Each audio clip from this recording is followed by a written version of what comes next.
It's Friday, which means it's time for another exciting episode of Ask Us Anything. We've been away for a while. We took a bit of a Raya break. I had a baby. That kind of gets in the way of work. But we're back, and we're ready to take your questions.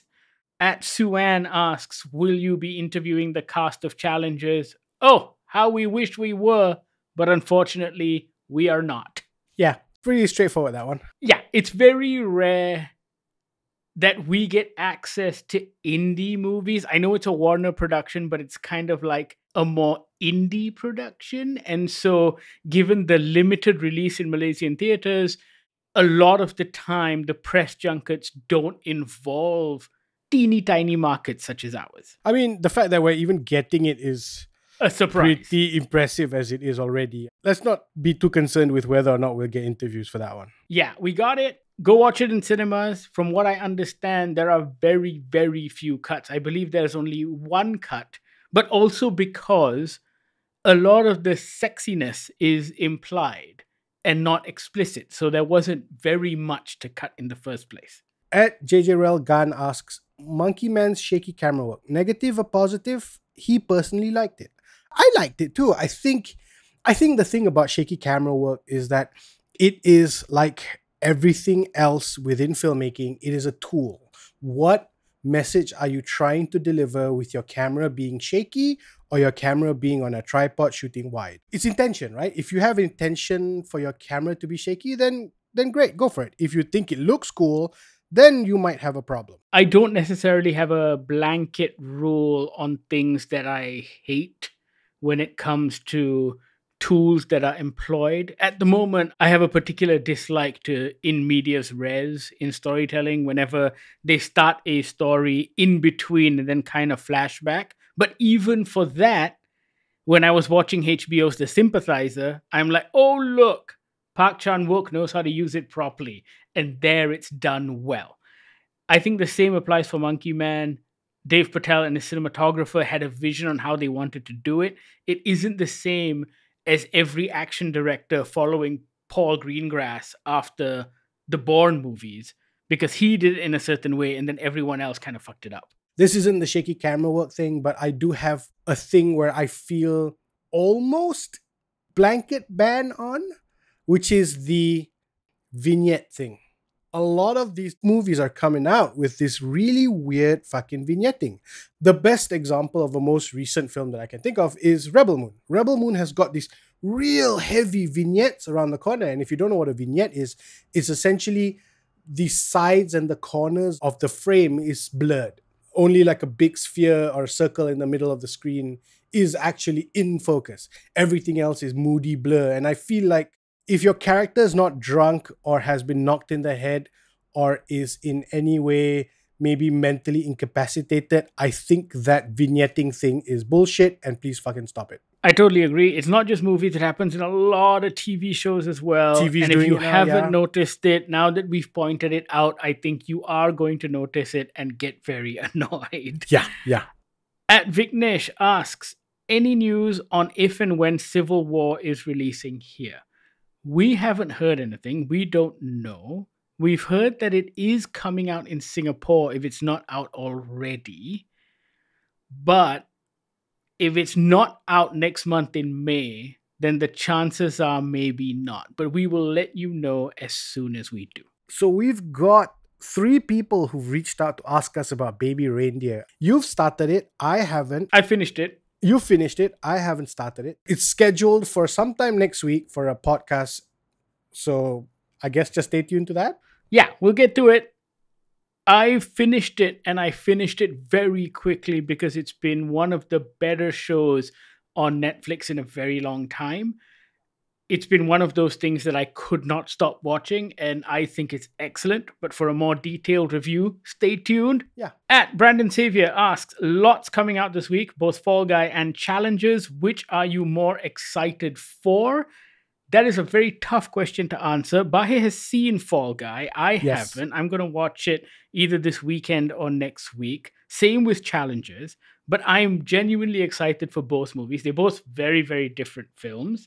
Fall Guy, I was under no illusion that we would not get because it's a major blockbuster. So it's bound to come. It's got big names. Challenges, I am super shocked and surprised that we are getting. So I'm genuinely excited for both. Having seen Fall Guy, I am also looking forward to challenges. I mean, we will do our review once Uma sees it, but with Fall Guy, it was never in doubt that that would come. But with challenges, it is a surprise, and I'm hoping that it's a sign of things to come for Malaysian cinemas. At Dominic Bay asks, thoughts on Tales of the Empire? So, if you don't know, Tales of the Empire is a brand new animated series that's coming out on Disney Plus. We should have some early access to those episodes, so we will be watching them and reviewing them.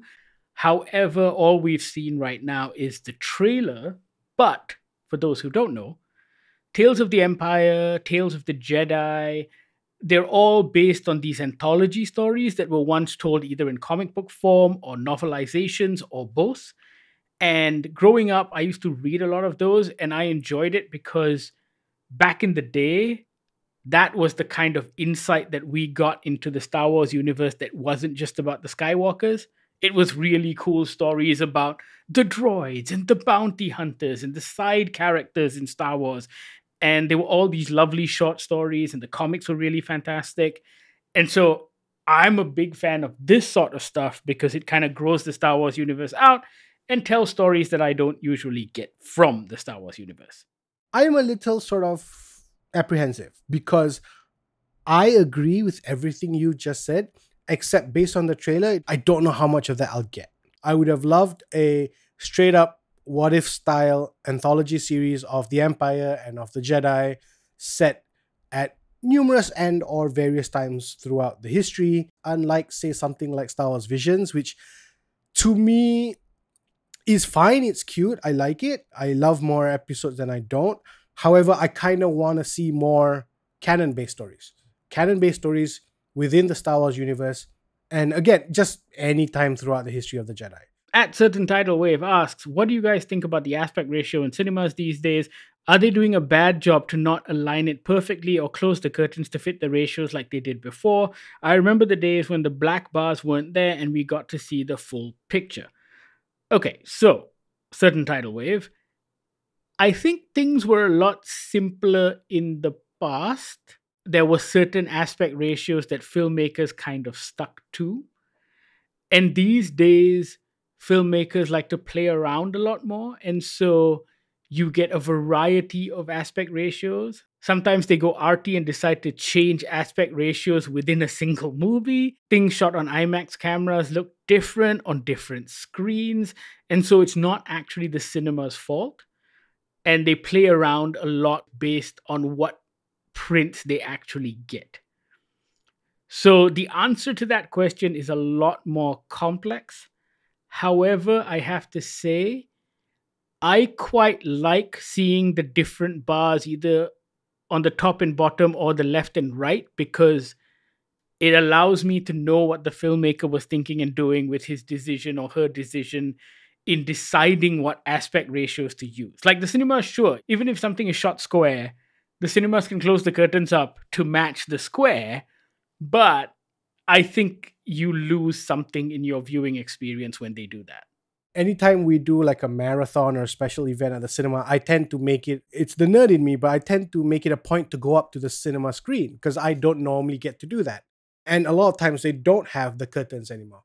I will, however, agree, I guess, with Certain Tidal Wave in that I really fucking hate the aspect ratio changes. Okay, this isn't Certain Tidal Wave's question. Like his question is specifically the physical setup of the cinema, but I wanna agree with you, Uma, but I think can you all just fucking keep it together? Because look, I get the IMAX thing, right? The IMAX is a squarish image and that's fine, cool, all right. But come the fuck on. Can we just settle on a standard Hollywood style ratio where it's not 2.31 to 1 and 1.9 to 2. Just fuck off. Just pick one and be done with it. It changes very little. I feel, as a guy who's consumed a lot of content, I feel when you're watching something like The Northman, the 0.2 ratio difference changes fuck all in your screens. I think you're right. I think a lot of the time it's an artistic decision that has very little bearing on the audience. Or the content, I argue. Well, it depends. I think for something like Oppenheimer, it did make a difference. I agree with you. I think with Oppenheimer, the image was square, which was squarish, which means you want to show more top and bottom, right? Same with Dune. I want to see the full scope of Shai Hulud as it comes out of the desert and these Harkonnens piss in their pants. But at the same time, when you've got a film where it isn't merited, right? Like, I don't want to see Oppenheimer or Dune in the 2.31 to 1 ratio. I don't. But then again, when you're shooting a rom-com, all rom-coms should have the same ratio. Can we just agree when you're not doing an epic in the desert and or anywhere else, just fucking keep it to 1. You hear that, filmmakers? Bahir has spoken. Calm the fuck down. Pick an aspect ratio and stick with it, goddammit. Send out a survey. Just get everybody to fill it in, right? Like, there should be conditions. Yes, you want to shoot in IMAX. That's fine. That's cool. You go and play on your own. But everybody else, like anyone but you, doesn't need to be an IMAX ratio. Cinemas have real trouble with it, right? Because they get a whole bunch of prints. Sometimes certain prints only work on certain screens. Sometimes there are specific instructions that the directors give the exhibitors on how they want their movie to be exhibited, and not every cinema can actually do that. It's a whole thing. I've got one more. I need to know that people are with me on this, right? My dad has got this bee in his bonnet that anytime he goes to the cinema, which he does a lot, becomes a bee in my bonnet, which is, you've got a black bar, that's fine. Can't you put the subs in the black bar? Everybody, can we just not agree to move the subtitles down into the black bar and not into the already fucking squashed image? I don't know why they do that. I don't know why they do that. Why is it not in the black bar? You've got that real estate. Just fucking use it. Also, because I think this, in a way, is a Malaysia-specific problem where our subtitles need to come in 3s. Just use the black bars. It's there. It's on your film. It's fine. It's interesting to note there isn't any regulation that demands that Malaysia has subtitles or that the subtitles come in 3s. But of course, to appeal to as wide an audience as possible, depending on the film, the distributors will decide how many subtitles to put, which is why sometimes you get Malay and Chinese and English. Sometimes you only get Malay and English or Malay and Chinese. And so they kind of base it around who they think the potential audience for a movie might be. But in the worst case scenario, you get 3 layers of subtitles plus whatever subtitles are burned into the movie as well, if the people in the movie are shifting languages and switching up their conversations. And those subtitles have got sometimes, a lot of times, they've got 2 lines each, which means half the fucking image is covered up by subtitles. Just move it to the black bars, guys. We've made a case to the distributors that when they do IMAX prints, if they have any power over it at all, to try and not have the subtitles fill up half the frickin' screen. I want a critical mass here. Can everybody just email podcast@goggler.my and just let's get on it. We will forward it along to the relevant distributors.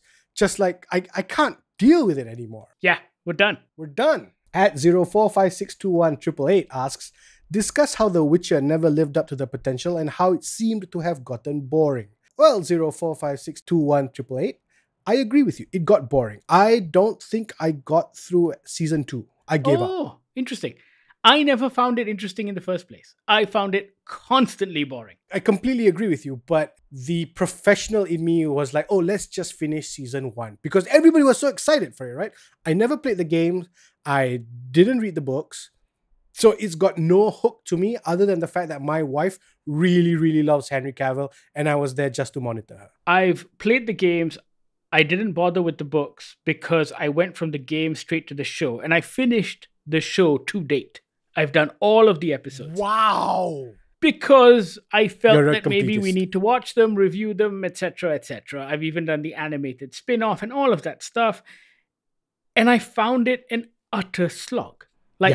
Cavill was good. The Bard was great. But everything else that the showrunners are trying to do with The Witcher just didn't land for me. Season 1, they tried to be too smart by playing with time and having these stories run concurrently when they were actually taking place at different times until they all match up at the end of season one. However, what it felt like was one really long pilot episode. Because it dragged on for so long. By the time the climax happened, I was just like, that's it? That's what you were playing at? For me, the reason The Witcher doesn't work is because it feels like everyone making The Witcher knows The Witcher so well that they've put together a version where they forgot to fill us in on all the stuff they know so well. So what we're getting is this weird diluted version where there just isn't enough to keep me excited or interested. A perfect example of that is when the Witcher sort of pulls out and drinks these magical potions. I don't know what the fuck they do. Like, it means nothing to me. He could have just done a shot of coke and I don't know anything. And I feel like that was the problem. There was no thought given to the backstory of what The Witcher was until maybe season 2 where they tried a little bit. They tried a little bit. They tried to do it in the animated show a little bit. And then they tried to do it in that really bad spin-off with Michelle Yeoh, which was god awful. Oh my god, I forgot about that. And it was so dull. And they tried to build up all of this backstory. And I don't know what it is. It just felt uninteresting. That said, the latest season of The Witcher, season 3, which was Henry Cavill's last season, right, was an utter fiasco. Really? The story plays out, but as you reach the second half of the season, it feels like the showrunners were already hating on Cavill. Like, it's his last season, they don't do a proper goodbye. He's not even in the second last episode at all because he's been injured and so he's recovering. And so therefore the second last episode doesn't feature him at all. And meanwhile, this is the second last time we'll ever see him as the Witcher. And then in the final episode, it ends on this complete whimper where he spends half the episode recovering and getting back his strength. And then it just kind of ends with him starting off on a journey. Wow. Like, there's no fight, there's no climax, there's no proper goodbye. It's like a real fuck you to Henry Cavill, which I think is unfortunate because he does such a great job despite the bad writing he is given in that show. And I think Henry Cavill is too much of a gentleman to come out and say anything. Absolutely. I feel really bad for Cavill because he has landed all these dream roles and yet he's given such bad material. Like, even as Superman, I think he looks the part, but he was just given such bad dialogue and such a bad version of Superman that I felt bad for him. Yeah, I agree. Completely agree with you. We had another question by @0456218888, and this one was about StarCraft. I think I wanted to talk about this because I don't think anyone has ever asked us about StarCraft in maybe 15 years. Sure, let's go. And so he goes, is StarCraft filmable? I always thought it has the most cinematic story of all the Blizzard games, but the Warcraft movie was such a dud. Halo series probably scared off more investors, but it's doable, no? So first of all, I think the Halo series is actually quite good. I've seen season 1. I started season 2, I haven't finished it. I think the problem with Halo is that Paramount has the worst marketing team in the history of Hollywood marketing teams, and they don't know how to sell that show. I've never played a single Halo game because I've never owned an Xbox, and yet I find the show compelling. So I think there are a group of sci-fi fans out there who will like the show despite never playing the game. And I think they've ignored that audience completely. And even if you look at the hype around season 2 when it dropped, practically non-existent. Yeah. So that's the problem for me. But going back to StarCraft, I agree with you. I loved the story of StarCraft when I first played those games. I think the Warcraft movie came at a bad time. You're right, it was a bit of a dud. But I just think it's a franchise that no one is looking at right now. I feel like the problem with Warcraft was the entry point. I think the way they entered into the story was a mistake. I think with StarCraft, I think you can do a very easy, straightforward, future of Earth, aliens have come, and oh look, there's a third race kind of movie. Like a war movie, straight up. It might work better as a TV show, you know. Or a TV show, yeah. But I think the key is to just make it a Band of Brothers style war epic straight off. Don't try and give me a character to care about. Don't try and tell me their love story and their children's names. I don't give a fuck. Because here's the thing. You're right. StarCraft has a really compelling story. I remember playing StarCraft a lot. I didn't give a shit about the story. I always skipped all the story bits. Like, I just want to start blowing shit up. I want to build bases and go, right? I feel like if you just do it like that, like a Band of Brothers, Masters of the Air style, I wouldn't call it an anthology series, but just that war-based stuff without being concerned about humanity and being human and telling stories of life and shit like that, I think it'll be great. I think it'll come around, man. Don't worry about it. Hollywood, at some point, will look through piles of scripts and just be like, oh, wait, here's a franchise we haven't plundered yet. Let's give Blizzard a call. See what's going on. At Travesty asks, is the music review the hardest to pull off compared to movies, shows, video games, and books? I don't think so. I'll be honest, I've never tried. I've never tried reviewing a piece of music. For me, I don't think so, because I think movies, shows, video games, books, music, I think any kind of review is hard to do. Oh, okay. I think all of it involves a certain amount of expertise and study and practice. And I think you need to develop a skill in doing it. And I don't say that it's all the same skill either. Just like with movies, you have to listen to a lot of music. You need to understand music, and you need to understand the ins and outs of it before you can actually review it and then translate it into something that someone who doesn't necessarily have as deep an understanding as you can make out what you're trying to say about this album or this song, right? It's the same with video games. It's the same with books. I used to run the literary pages at the NST, and I used to review a lot of books. But the one thing I never did was I never reviewed poetry, because I read some poetry, but I'm in no way an expert. I don't understand poetry the same way that a lot of other people do. And so I left that reviewing to them. But of course, with all kinds of reviewing and criticism, it involves study and practice. So I don't think one is harder than the other. I think it's just a matter of how well versed you are in the subject matter. The difference for me is that I don't get swept up in the music the way you do. So Right. I don't listen to an album as a piece of fiction. I listen to music as a soundtrack to a moment.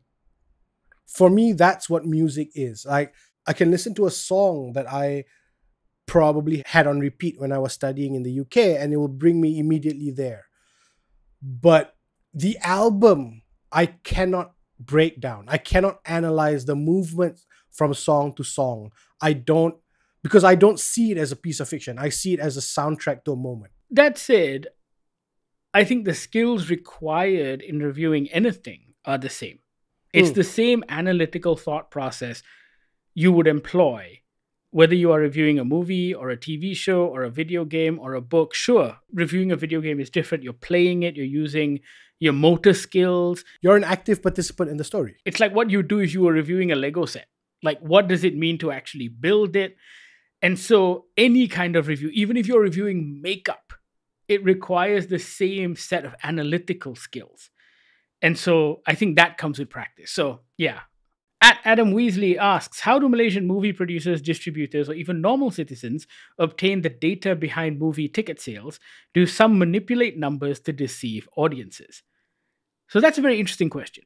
Unlike most places in the world, we don't have a report of the weekend box office. Like, come Monday morning, if you look at Deadline, for example, in the US, you will get a breakdown of how every movie that was released in cinemas that week performed. To be fair, even before a movie opens, you get reports on how a movie is tracking.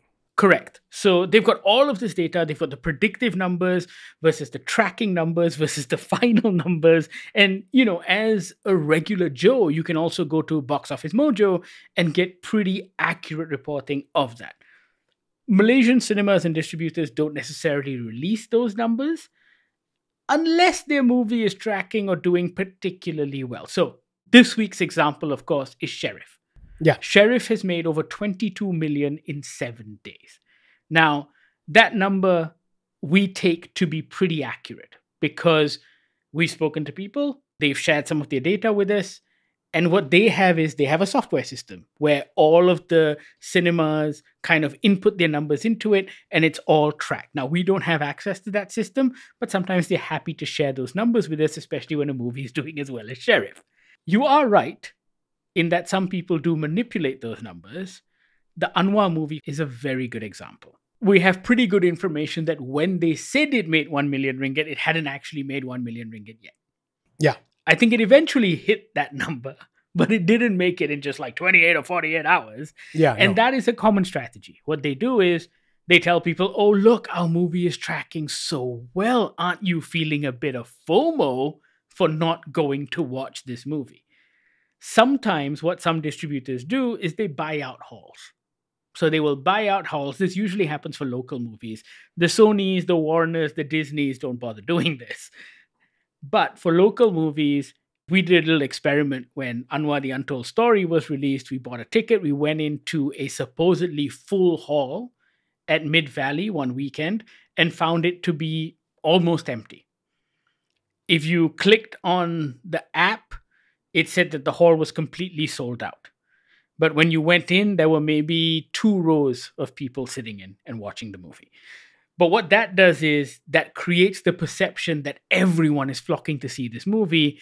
And so therefore you're missing out. So you should buy tickets the next chance you get. It's a marketing strategy more than anything else. As a firm believer in marketing, maybe they should just spend the money on actual marketing. I think so too. Because now the problem is the next movie that is doing well will have this perception on it. I don't know about you, Uma, but even for myself as a professional in this industry, even I have doubts creep in whenever a film comes out and says, oh, we've made $1 million in the first day. And I'm like, are you sure? Did you just buy halls, right? Of course. The other thing I want to say is that at the end of every quarter, I know yearly they do it, but I think sometimes they do quarterly as well. Finas will release the numbers. It's a bit of a pain in the ass to find, but it's on their website.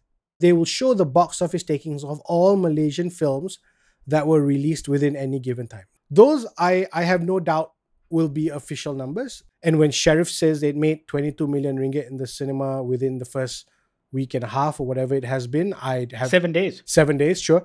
I have no reason to doubt it. I don't know if I'm naive in thinking this, but I don't think a company like Astro, a public listed company, is going to lie like that. So I have faith that they would get into a lot of trouble if they made up the numbers. So when Astro Shaw says, we've made this much money, we're a public listed company, I think it's okay. You can trust those numbers, right? Yeah. Sometimes it's the more indie fellas that you got to question. So that is officially how these numbers are gotten. There's a third-party system that all the cinemas and the film distributors, or rather at least the bigger international film distributors, all are a part of. They get these numbers for all the movies that are shown in Malaysia. And they can track it hour to hour.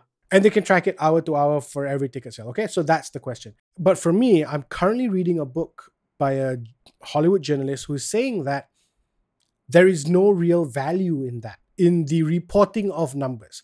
It is nothing more than just the journalist doing the marketer's job for a studio. For example, I think Variety released this morning the tracking for If's first weekend, the new John Krasinski film, is going to be $40 million. As a journalist, you're not really doing any real work. You might as well have just slapped on a poster in your page and be done with it, because you're doing the marketer's job. You're not questioning whether the movie is good. You're essentially saying that people are excited for this film, so maybe you, the person who isn't, should be excited about it. So there's an argument out there to be made for what essentially we have always been doing, which is not to report those numbers. Yeah, we don't care about the numbers also because for us, it doesn't necessarily mean a lot. It means very little. Mat Kilau made a shit ton of money. It meant very little, other than the fact that Malaysians are scary people that I don't want to be caught in an elevator with. For me, why the numbers are interesting, we'll get to in a couple of questions. Okay. Because I think it makes sense when we talk about it within that context.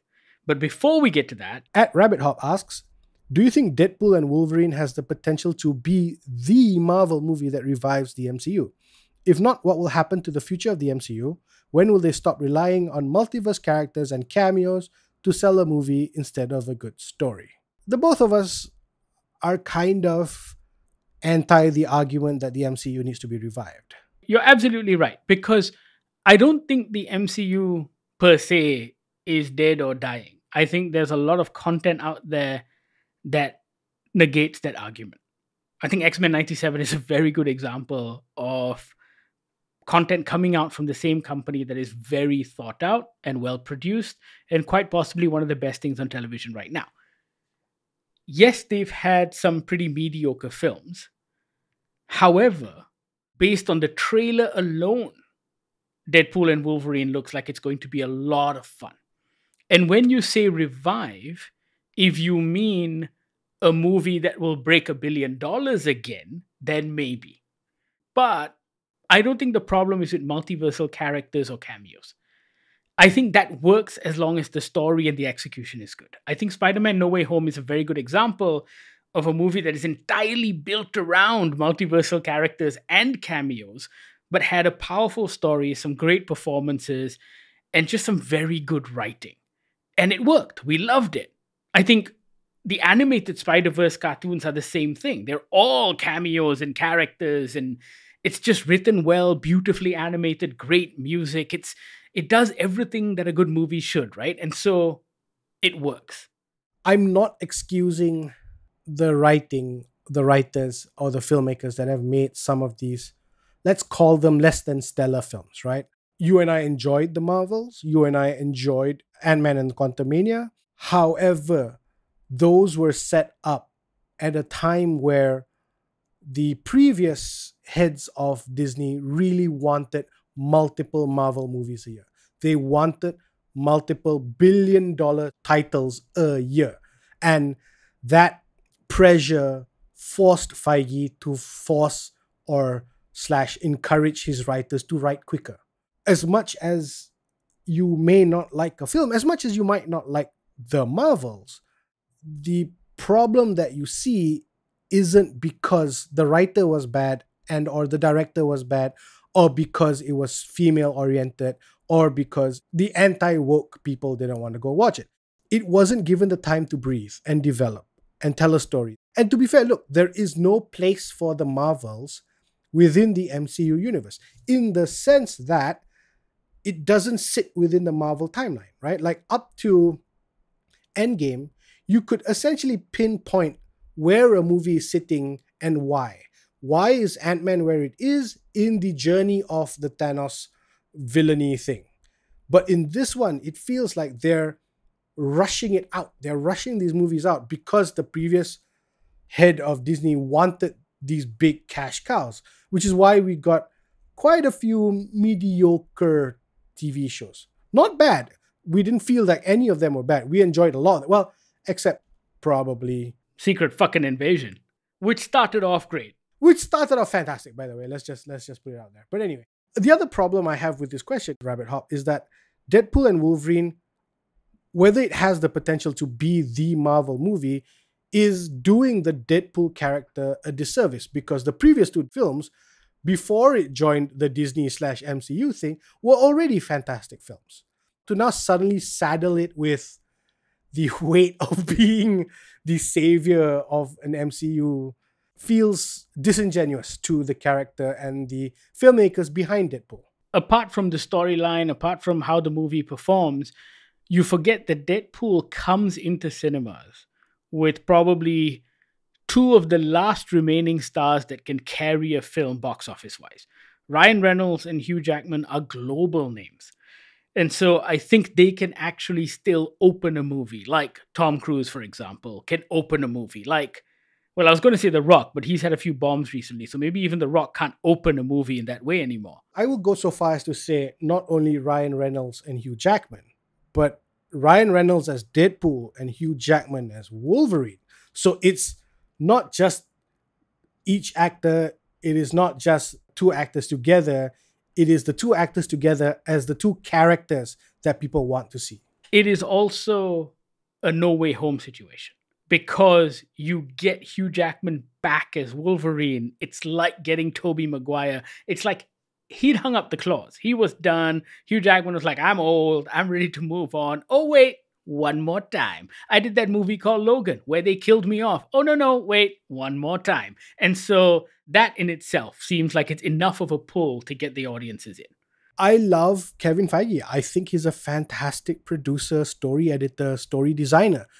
But he could fuck this up. Everybody involved could fuck this up. It's possible, but both Bahir and I have read this book on the MCU, which we recommend that you go out and get. It's just called The MCU. It's this comprehensive history of everything they've done from way before the first Iron Man all the way up to the Marvels. And I think it's a fascinating read. And I think it'll fill you with a newfound respect for someone like Kevin Feige as to just how smart a movie producer he actually is. There are lines in that book talking about how Feige was able to manage upwards and downwards, right? He was not only able to get good writers and directors, but manage the studio executives above him, pushing back on bad notes and also maybe realizing that some good notes are required. At My Tipsy Turvy asks, how excited are you for the Rebel Moon Snyder Cut? Seriously though, do you think it'll make any difference? So, I wanted to talk about this in our Rebel Moon review, but I forgot to bring it up, which is some of the responses we get to our review of both these movies have been, oh no, wait until you see the director's cut. It's going to be a lot better. I think people are failing to understand the function and purpose of a director's cut. There are a lot of director's cuts out there. Apocalypse Now has one, Blade Runner has multiple. And a lot of the time, the director's cut exists because of studio interference. Sometimes when you're a new director, like Ridley Scott at the time, studio comes along, watches Blade Runner and goes, we don't understand this. Audiences are not going to understand this. Oh, look, that focus group didn't get it. Let's add a really terrible voiceover to it. And maybe that might make people love this movie. And so studio interference, investor interference, sometimes directors don't get final cut of their movie. Actually, most of the time, directors don't get final cut of their movies. And then the product that comes out is not their vision. And then when they make it big and famous, they go, hey, I want to revisit this movie that I felt was a masterpiece and that was hard done by the studio at the time. And here is my final cut. To a certain extent, that applies to Zack Snyder's Justice League. The studio took it away from him. They were freaked out after the failure of BVS. And they went, you know what? There's a lot of fan requests for this, when there actually weren't. They were mostly bots on Twitter. But there are lots of fan requests for this. So go ahead, here's some money, finish up your movie the way you wanted to. As much as I hated all versions of that film, I feel like Zack Snyder turning a 2-hour Dower movie into an 8-hour Dower TV series is okay. I think it was still the best version of that fiasco. But that's what a director's cut should be, right? If you're gonna do a version, it better be a version that is significantly different than the original. You can't just add 3 scenes and call it a director's cut. Now, I don't know what the Rebel Moon director's cut is going to be. It might be significantly different. However, what is it? Why is it? Yeah. He has a deal with Netflix. He has complete creative control from what we understand, because if he didn't, we wouldn't get this kind of garbage. And yet, there was a need to make 2 versions of this film. It's Netflix. You have parental controls. You don't have to release a 13 version of something. First, you're not selling tickets. You're not alienating audiences. Just release your R-rated cut in the first place. Who cares? Why have a director's cut? For me, it feels like a shameless marketing exercise more than anything else. And it feels like he's cashing in on this idea that the Snyder Cut is a big deal. And I think that's just appalling. I don't think it's going to make a difference, because more sex, more violence, more backstory by way of exposition is not going to make these movies any better. I feel like it is a watering down of the cash that you already have. He essentially has to recut 2 films now, right? Which means there are costs involved. Why don't you just put that money into the production in the first place? I feel like it does nothing. Like, I will be shocked if it changes anything. I would be shocked if it changes my opinion on the film. I will be shocked if it moves the needle in a positive way. I might watch it and realize that this version is way worse because it's now just longer with more sex and violence and more exposition, but it's still essentially the same bloody story, which just annoys me even more. So yeah, at my tipsy turvy, I don't think it's going to make a difference. I mean, it might make a difference, but just not in a positive way. Oh, possibly. Yes, potentially. It might be shitter. At Thush6303 asks, there is an increasing disparity between the critic scores and audience scores in recent times. Case in point, Ghostbusters Frozen Empire and even Godzilla Kong. Why do you think this disparity exists? Are critics overanalyzing, or are audiences just looking for mind-numbing entertainment and escapism in theaters? Or is there a deeper issue here? This is why I wanted to talk about the numbers again, but I'll get to that. Tush6303 is not wrong. There have been a bunch of reports of late, post-pandemic, that actually have shown this to be a fact. Over the years, you've always had critic scores versus audience scores, and sometimes the disparity may be within a few points. But if you look at something like 2022, for example, it was the first big year post-pandemic, right? Movies like Top Gun Maverick, Jurassic World were in the box office, Doctor Strange made lots of money, but the critic scores versus audience scores were wider than ever before. Like Jurassic World Dominion, terrible critical reviews, audiences seem to like it. Same with Doctor Strange in the Multiverse of Madness, Thor Love and Thunder. I think Sonic the Hedgehog 2 as well. Critics were middling on it, but audiences like well over 80%. The Gray Man, which we felt was a terrible fucking movie. Audiences seemed to like it for some reason. But I think there exists that disparity for a couple of reasons. Now, that disparity primarily tends to exist only with blockbusters. It almost never exists with something that is either an indie production or an awards contender. Occasionally, that might be the case, but more often than not, it's not like a 30-point divide. With the blockbusters, sometimes audiences are looking for mindless escapism, which isn't to say that critics aren't. I think the best critics know how to weigh a movie for what it's setting out to do. I think Siskel and Ebert, for example, were a fantastic group of critics who always understood or judged a movie based on what its own ambitions were and whether it actually achieves that ambition. We try to do the same, both Bahir and I. We don't judge a movie based on what we want it to be or what we were hoping it would be, or even some misplaced sense of art. We always try and critique a movie based on whether it achieved what it set out to do. So the escapism is a true thing, and I think that's been apparent. As for the divide, though, I think there is something deeper at play, and I think a lot of that has to do with amateur reviewers and critics, for example, on TikTok, on Instagram, the everyday reviewer, for example, who claims to speak for the common man. I think that's a very interesting approach to judging films because you don't necessarily get an expert opinion, but you get an opinion.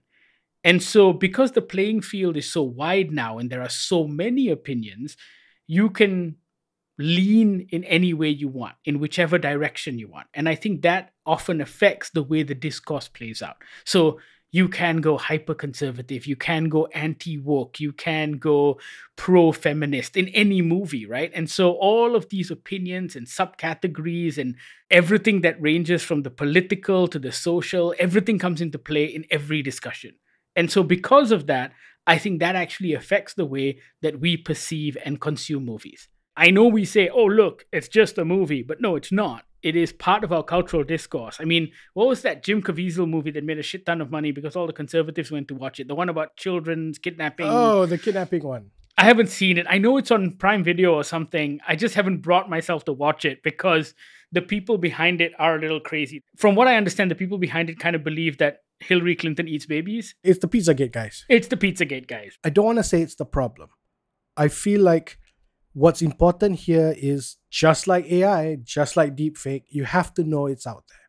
So you have to find the reviewers that you agree with, that you like, that you are on the same wavelength with. and ignore the others. Because there will be people out there who will tell you that Pooh, Blood and Honey is the best horror movie out there. And you and I will question their sanity. So the question here is, do you agree with his review of everything else? So if you don't, then he's not someone you should listen to. It also comes down to the Rotten Tomatoes version of what critically acclaimed may be.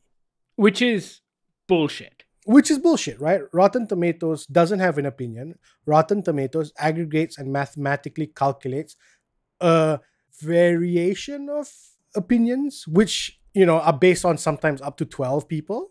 And that can't be critically acclaimed. But what you said earlier, Bahir, has always been true as to how criticism kind of works in its relationship to the audience. I mean, I used to do that and I still do that. There are some critics that I follow who enjoy the same sorts of movies I do. And so when I read those reviews for recommendations, for example, I know what I'm going to get. And a lot of the time, as a consumer, you want to watch the stuff that you know you're going to like or that's going to make you think. And so you gravitate towards certain critics or reviewers that speak on the same wavelength as you. And it's always been the case. If you are conservative leaning, for example, it's not like you're going to watch someone who is hyper liberal review something because it's just going to make you angry. For the work we do, we read everything because we want to know what the other voices are saying. Even if we completely disagree with it, we'd like to know what their arguments are and why they believe a certain thing. And so you can do the same thing as well, just so that you know it's out there and you know what you're getting. A lot of the time, however, in this new world where media is diversified, where everyone on TikTok has a voice and everyone on social media has a voice, it's also important to know where you're getting your information from. You have to be conscious that a lot of the stuff on TikTok is also paid for. It may not necessarily claim to be paid for, but TikTok runs a business in which distributors and cinemas pay them a certain fee to get influencers to actually talk about their movies in a positive light. It's not often marked as sponsored content, but it exists. And so having that consciousness and awareness will allow you and give you a more informed approach whenever you actually consume this sort of reviews or information. As for the money thing, I think it's important to bring it up because the conversation then goes back to, oh, well, Godzilla and Kong has made hundreds of millions at the box office, so therefore all of the critics are wrong. But it's not about right and wrong. And I think that's what people need to understand. When it comes to critiquing movies or books or music or whatever, it's about dissecting a work of art and giving an opinion on why it works or why it doesn't. It may work for some people, it may not work for others. And I think that's where the interesting exercise exists. I want to say two things. Like what you like. I think if you are a guy who likes big monsters fighting, and you hear me, a guy who wants stories behind the big monsters fighting, and I didn't like Godzilla x Kong, then that's fine. We don't have to be enemies. And there's nothing wrong with that, right? Like, I loved Frozen Empire. Others didn't. And that's fine. There's a fundamental confusion sometimes with regards to reviews. I don't think that a review should be the be-all and end-all of a film. Of course not. The point of a review is to tell you what that person thought of the thing. Whether you agree or not with that person, the point is that you should probably go and find out for yourself. The point of a review is to spark conversation and discourse. And that conversation can be you going and watching a movie.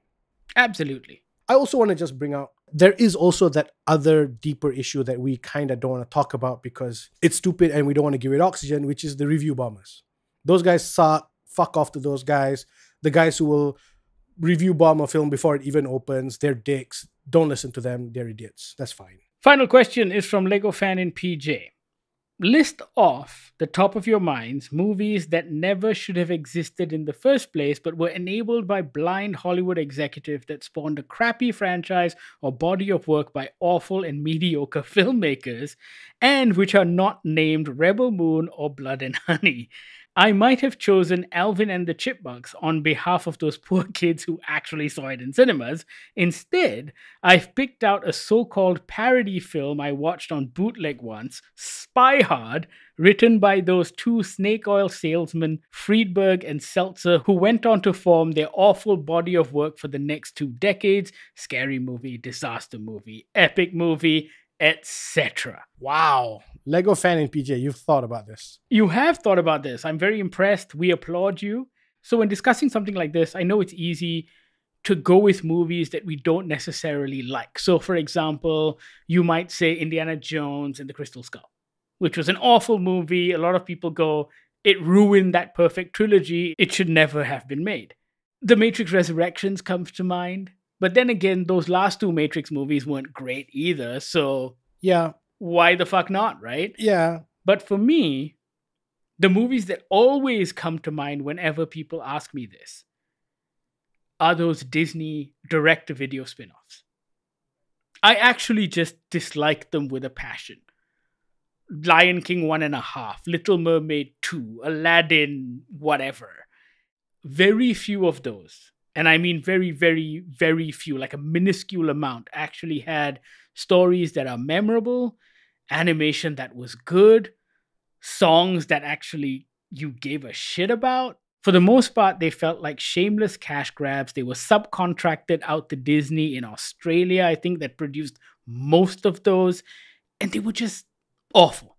It was just the Disney company going, oh, well, parents saw that. They know the kids loved it. Here, let's shove more VHSs at them and DVDs at them and make them buy this shit. Those are the movies that should have never been made.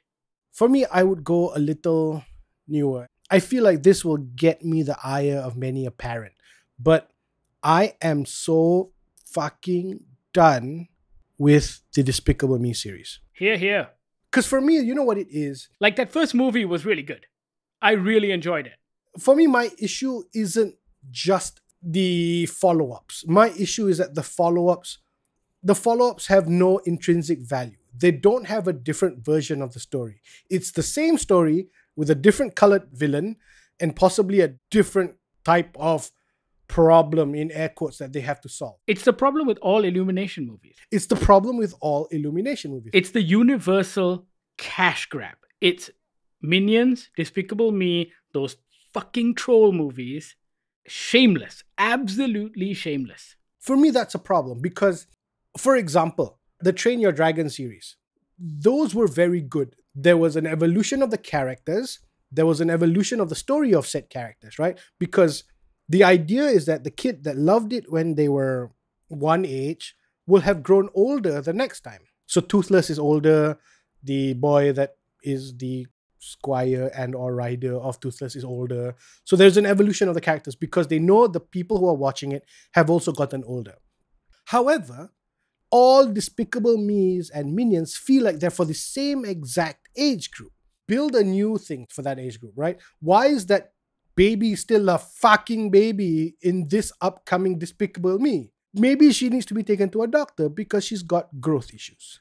That's gotten my goat at the moment. And whether or not these films should exist, spawning crappy franchises, I don't know. I think the first Despicable Me should exist. I think the second one was fine, but the doubling down on the Minions as a marketing thing for a studio as opposed to film is the problem. I will say this, though, to answer your question. There are a lot of bad movies out there that I think should exist. Truly, truly terrible, awful movies that I think should exist. I think, one, either they're interesting experiments, or two, they exist to show future filmmakers what not to do, or three, just as artists finding their footing. I think there are a lot of times even great directors have produced terrible work, not even as early works, but in between their careers. And I think that actually symbolizes a lot and tells you so much about the artist and the work of art. That said, there is no reason for disaster movie and epic movie and any of those movies to exist, because I think those guys truly are snake oil salesmen.